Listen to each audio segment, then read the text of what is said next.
কি রে, আজকে দুপুরবেলা কি খাবি? আমি ভাবছি ডিম খাবো। দাঁড়া, তোকে বানিয়ে দিচ্ছি ডিম সুন্দরী।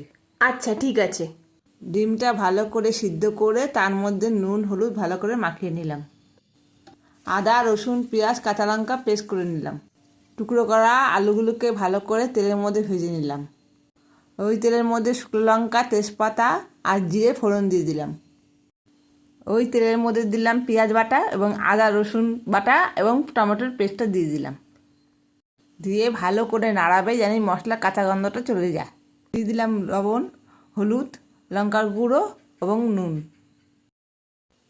ভেজে রাখা আলুটা দিয়ে দিলাম, দিয়ে ভালো করে কষিয়ে কিছুটা পরিমাণে জল দিয়ে দিলাম।